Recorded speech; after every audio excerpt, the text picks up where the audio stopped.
आखिम वर्षन के अनि 73 वर्षमा पनि यति 60 छ नि साह्रो परेन यहाँ दामी फुलेछ गुराँस चाहिँ यहाँनेरि बाँसहरू पुरा थुपारेको छ हेर्नुहोस् यो बाँस चाहिँ किन थुपार्यो भन्दाखेरि हाम्रो गुमडाँडा समाजको आज यहाँ जति पनि उपस्थित हुनुहुने सदस्यहरूको एउटा गुनासो आयो त्यही त सकिसकेको यहाँनिर खोलेर फेरि लाउनु पर्यो नि अब यो काठे पुल तरेर उकालो लागेर गइन्छ आज मजाले हिँडिन्छ ताजा ताजा हावा फेरिन्छ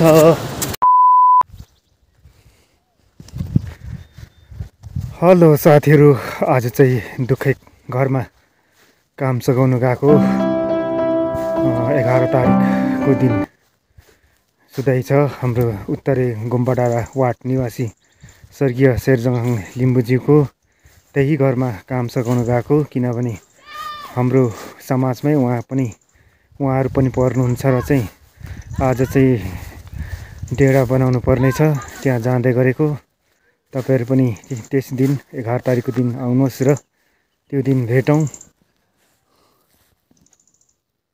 अहिले चाहिँ यहाँनेरि हाम्रो उत्तरेको टुरिज्म बेस क्याम्पमा पुगेको छु यहाँनेरि बाँसहरू पुरा थुपारेको छ हेर्नुहोस् यो बाँस चाहिँ किन थुपार्यो भन्दाखेरि आगामी तारिक यही मार्च महिनामा 22, 23 र 24 3 दिवसीय टुरिज्म फेस्टिभल हुन गइरहेको छ त्यसको लागि बाँस ओसार्दै छ यहाँनिर अनि त्यसको लागि पनि तपाईहरुलाई पनि जानकारी दिनु पर्यो तपाईहरु पनि यस फेस्टिभलमा आएर तपाईहरुको पनि सहभागिता होस्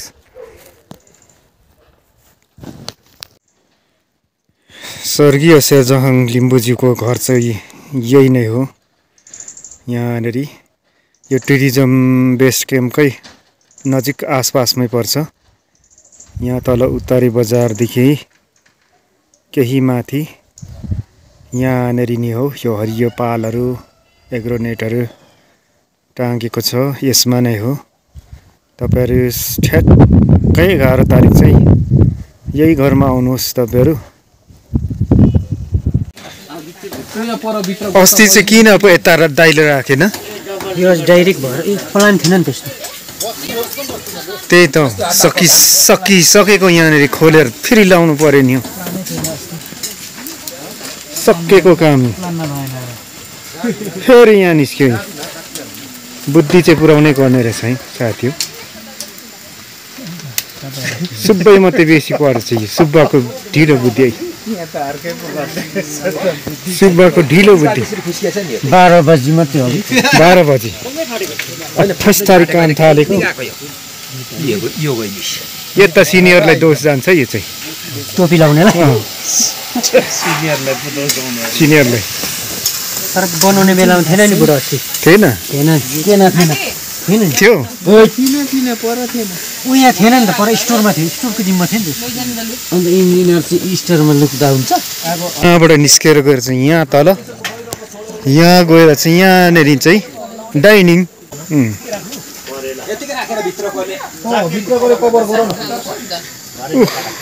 त्यहाँ बिजुवा बस्ने बिजुवाको थान त्यहाँ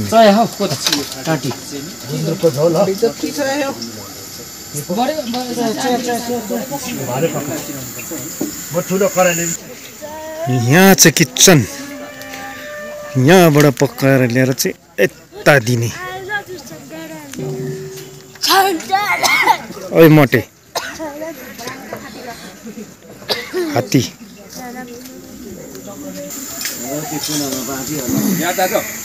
यस अलिक हाम्रो समाजको यति नै हो कि अलिक दिनु पर्छ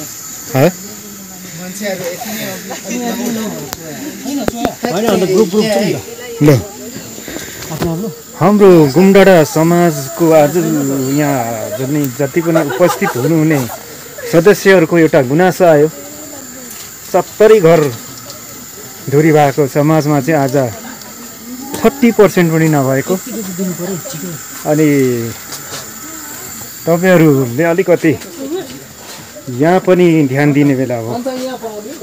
दस काम छोडेर भए पनि हुन त अस्ति 28 तारिक कति आउनु भयो होला, तरै पनि ठिकै छ। आज यतिले पनि काम त सक्नै छ। र पनि सबै चाहिँ जुटेको राम्रो भन्ने कुरा आयो यहाँनिर। आज यहाँनिर काम यति भयो। मोटामोटी आज काम यहाँनिर डेढा डन्डाको काम सकिसक्ने छ आज। अनि 10 तारिकको दिन चाहिँ आमा चेलीहरूको काम हुन्छ सदा जस्तो नै, सागसब्जी केलाउने। अरू माइती पार्टीको पनि हुन्छ काम। दुखै घरमा काम सकिसकेर लाग्यो है अब पारी सुक्पालेतिर सुदाइमा। यस्तो छ है हाम्रो चाहिँ डेली लाइफ चाहिँ। बेसी चाहिँ सुदाइ मरौमै हाम्रो समय जाँदैछ, के गर्नु, यस्तै हो। आज भोलि यस्तै छ है। म चाहिँ जिके बुबुसँग जाने, अनि उहाँको घरमा पुगेँ। उहाँको घरमा चाहिँ अहिले चाहिँ डम्मै गुराँस फुलेको छ। हेर्नुहोस् यो उत्तरेको हाम्रो सिम्बोकमा गुराँस डम्मै फुलेको छ। डम्मै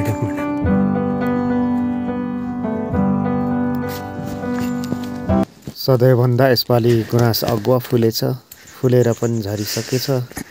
नभए यहाँनिर लट्टरम्मै फुलेको हुन्थ्यो गुराँस।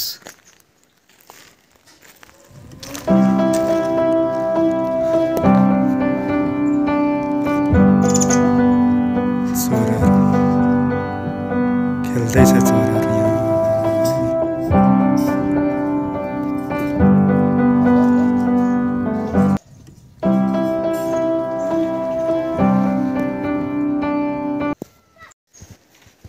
बारीतिर पनि गुराँस।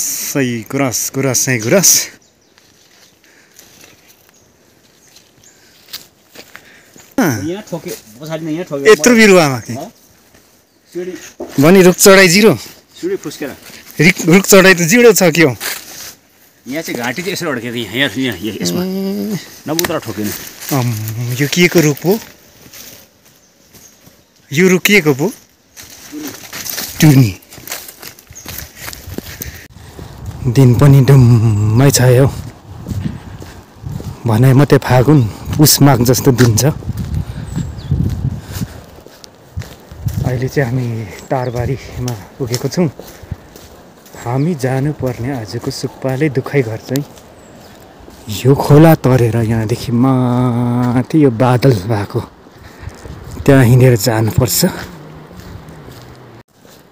आज चाहिँ हामी गाडीमा नजाने, हिँडेर जाने फिजिकल एक्सर्साइजको लागि।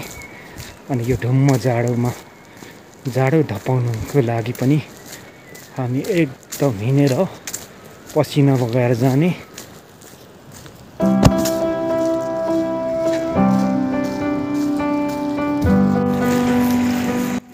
मतलाली गुराँसो भएछु, मनैभरि फुलिदिन्छु, मनैभरि फुलिदिन्छु, मनैभरि फुलिदिन्छु, मनैभरि फुलिदिन्छु।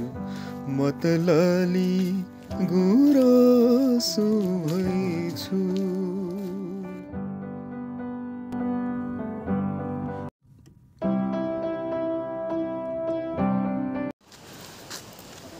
अहिले भर्खरै मैले जुन चाहिँ गुराँसको फुल भिडियो गरेँ नि, त्यो चाहिँ तपाईँको यता फिसरिज फार्म नजिक यो गाउँ छ, एउटा गाउँ। त्यो गाउँबाट है साथीहरू गुराँसको फुल अहिले सिजन छ, मजाले फुलिरहेको छ। अहिले चाहिँ फिसरिज फार्ममा पुग्यौँ। हेर्नुहोस् फिसरिज फार्म यस्तो छ। यो छ नि यो पुल चाहिँ आजभन्दा तपाईँको झन्नै धेरै वर्ष अगाडि यो मैले मैले 2 लाखमा बनाएको पुल है यो पुल चाहिँ फर्स्ट सरदारी चाहिँ मैले यो पुलबाट गरेको। अहिलेसम्म थामिरहेको छ यो पुलले, काम त राम्रै गरिएछ। हो यो पुल है, यो पुल चाहिँ मैले बनाएको पुल है, सरकारी सेङ्सन 2 लाखमा बनाएको पुल। धेरै वर्ष थाम्ने रहेछ, अझै राम्रै छ। यहाँ फिसरिज फार्म छ हजुरहरू, ट्राउट फार्म। यो ट्राउट फार्म पनि एक समयमा मैले नै रिपेयरिङ गरेको।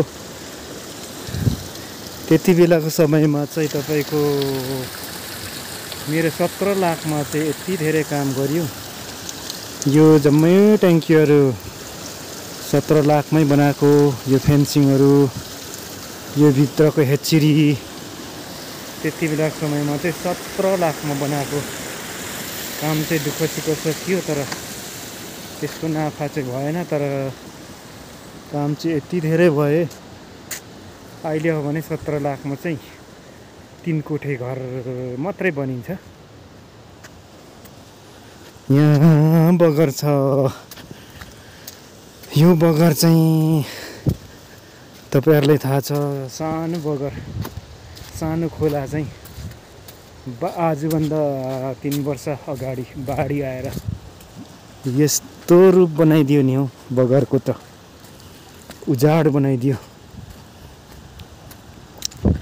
अब यो काठे पुल तरेर उकालो लागेर गइन्छ। आज मजाले हिँडिन्छ, ताजा ताजा हावा फेरिन्छ, माइन्ड फ्रेस गरिन्छ। कति गाडीमा मात्र हिँड्ने, यसरी पैदल पनि हिँड्नुपर्छ।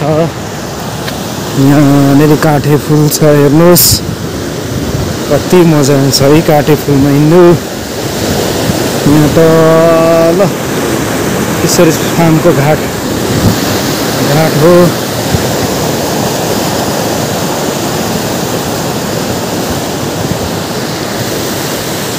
अब पारी तरेर चाहिँ हामी गाडीमै आउँदा पनि गाडीमाथि पुग्दैन, त्यसले गर्दा हिँड्नै पर्थ्यो।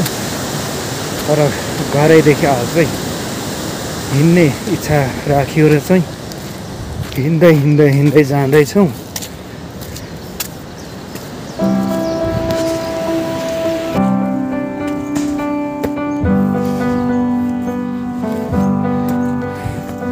हामी गाडी नै लिएर आएको भए पनि त यहाँ राख्नु पर्थ्यो होइन, हिँड्नै पर्थ्यो।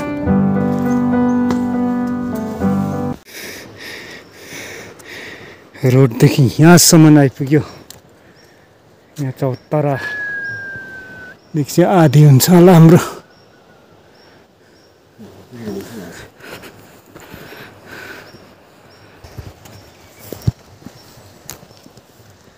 हामी त के भन्नु, 60-70 नाङ्गेको आमाहरू पनि पुगेर आउनुहुँदैछ।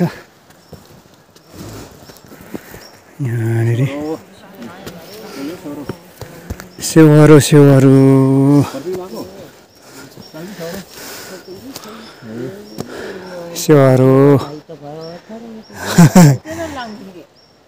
ल भेट्यो चुक्नु। यहाँनिर दिदीहरू भेटे, यता सुमाहरू भेटे। अखेम वर्ष के अनि 73 वर्षमा पनि यति 60 छ नि, साह्रो परेन? ए ल ल ल नङेकाङ ल ल नङेकाङ नुखमे। यहाँ चाहिँ चौतारा छ। यहाँ चाहिँ हाम्रो बिसाउनु होइन, यहाँ आज हिँड्ने रहेछ नि त, उहाँको चाहिँ स्मृति राखेको। यहाँनिर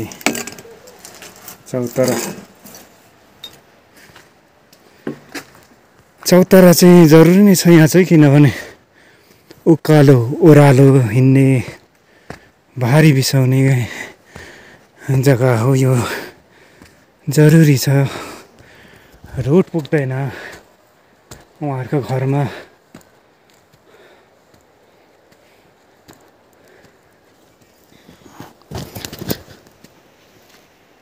रहेछ है चौतारामा चढाएको सबै ए अब यहाँ थकाइमा हालेर गइन्छ पुग्न आँटेको हामी साह्रो पऱ्यो क्या तपाईँलाई साह्रो पऱ्यो तपाईँलाई साह्रो परेको छैन रमाइलो भइरहेछ मलाई चाहिँ हल्का थाकेको महसुस भएको छैन जङ्गलको बाटो छ रमाइलो छ यो रुखपात जङ्गलहरूले गर्दाखेरि शीतल घाम लाग्दो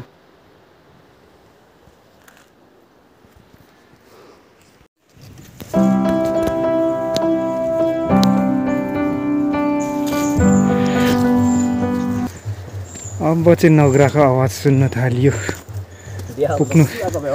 पुग्न आँटिएको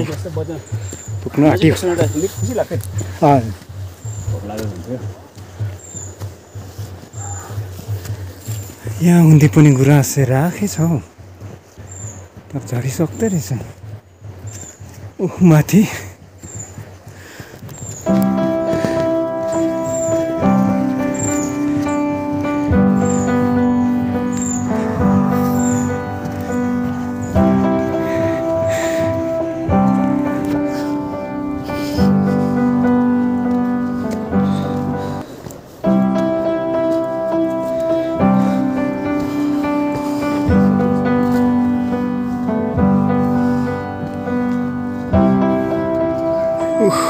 यहाँ है आजको दुःखै गर्छ कसको अघि म त बिहान 7 बजी आएको त्यो सबै सकेर मेलनुङ गरेको थिएन र भोलि रहेछ नि बिचरा उसको ए केबी भनेको मसँग त हात मिला न त सबैसँग मिलाए के हो नाम के हो नाम के हो भन त ठुलो भन्नुपर्ने नि लो है साथीहरू सुक्पाले गाउँ यो उत्तरेको माथिल्लो भेग पारीपट्टि पर्ने यो अन्तिम गाउँ सुक्पाले गाउँ पनि पुगेर फर्किँदै गरेको तपाईँहरूलाई मैले राम्रोसँग चाहिँ दृश्य देखाउनु पाइनँ किनभने आज फगी लागिरहेको छ अनि जतिसम्म मैले देखाएँ तपाईँहरूलाई सायद राम्रो लाग्यो होला कस्तो लाग्यो कमेन्ट्स गरेर भनिदिनु होला अनि सधैँ मेरो फेसबुकमा मेरो भिडियोमा जोडिरहनुहोला भन्दै आजलाई चाहिँ यो छोटो भिडियो यहीँ राखेर तपाईँहरूसँग बिदा लिन चाहन्छु फेरि अर्को भिडियोमा भेटौँला